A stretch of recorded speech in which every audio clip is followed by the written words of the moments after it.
Hey there, friends. If you're a business owner, you probably feel like you need a marketing strategy. Perhaps you had a strategy when you first started out in business, and now you realize you need an updated one, or maybe you just never really developed an official strategy and you're tired of feeling like your marketing is all over the place without a clear direction, or maybe you're just getting started and so you know you need to set out your strategy. So you sit down to start writing your marketing strategy out. Where do you start? Well, that is what we are covering today, folks, so tune in and let's get started. Hi there, I'm Lauren, owner of Marketing to Mission, where we get the pleasure of working with business owners in Bucks and Montgomery counties in Pennsylvania to help them clarify their message, simplify their marketing so that they can focus in on their mission. Today, we are talking about how to make a marketing strategy. Now, before we actually get into how to make a marketing strategy, we are actually going to take a look at what strategy even means. Strategy has become one of those words that gets thrown out a lot, a buzzword as they are called. It sounds good, right? Strategy, strategic, so why not use it? But what good is a word if you don't actually know what it means and what to do with it? So what do we mean when we say strategy? What does it actually look like? How is it different than a goal or a plan or a task? Well, some time ago, I got to thinking about this. Now, if you've seen some of my other videos or watched any of, or read in my other blogs, you might know that sometimes I go down these rabbit holes of words, like what is marketing? What does it actually mean? And I got down one of those rabbit holes with strategy. It can be a little dangerous, but it actually helped me clarify in my own brain what strategy means. So it was around the holiday time that I got started thinking about this. So I came up with a metaphor to help clarify, and it was the metaphor of Thanksgiving dinner. So whether or not you've actually been in charge of hosting Thanksgiving for your family and preparing the meal, you probably have an idea of what goes into it and what's all involved. You know that it's fairly usually a pretty big undertaking for most families. So let's pretend that you are put in charge of hosting Thanksgiving and having a meal together for your family, relatives who are coming from out of town to enjoy together. So your goal is to have food for people to enjoy together. It's fairly straightforward, right? Or is it? There are a couple of different ways, a couple of different paths that you could take in order to achieve this goal of getting the food onto your table for people to gather around and eat. So let's take a look at some of those different paths. Number one, you could take the traditional route and cook all the food yourself. Number two, you could actually just order all the food from a local restaurant and have it delivered or pick it up and bring it back to your house and put on your table.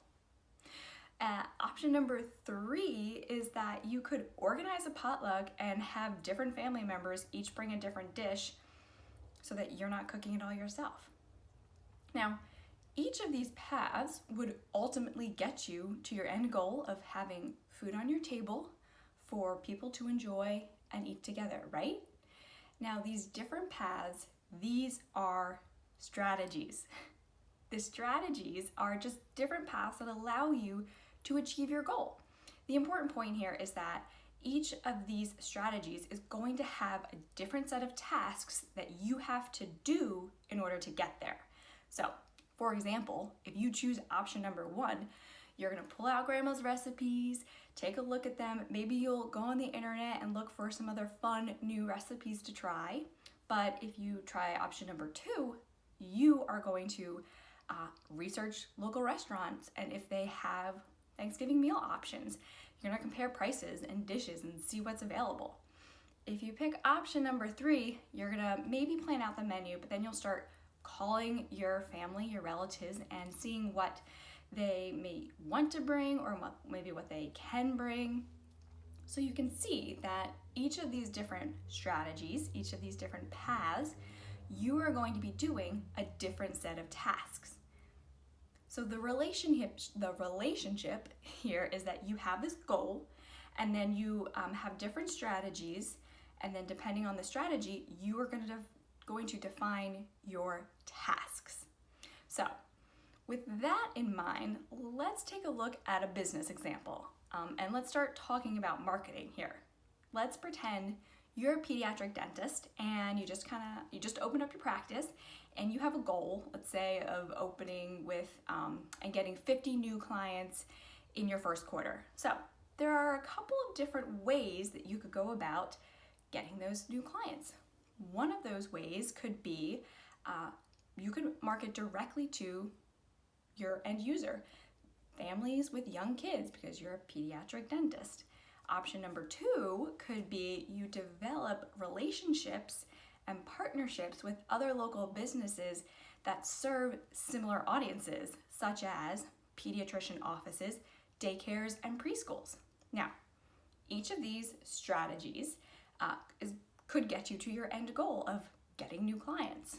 Whichever you choose, though, is going to require a different set of tasks, right? If you go with option number 1, where you want to go direct to consumer, direct to your target market, you could research local demographics, and you could find a neighborhood or a set of neighborhoods that has a lot of young families, and then you could do a direct mail campaign to them.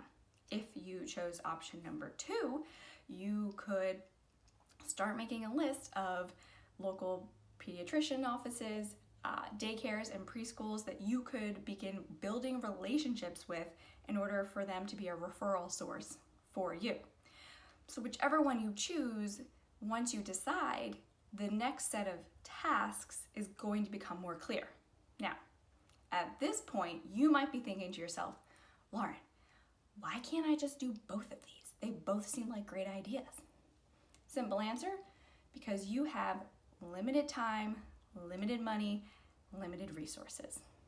At some point, you have a cap of what you're able to invest with your money, with your time, with your resources. And you simply can't do it all. To help elaborate on this, let's take a look at 2 different marketing strategies, SEO and digital advertising. So SEO is the practice of optimizing your website so that it comes up higher in search engine results. This involves work on your website, going into the back end and the code, making sure that tags are right, making sure that the copy, the words on your website have the right keywords in there, making regular content so that your website is fresh, maybe adding new blogs multiple times a month, right? It's work on your website.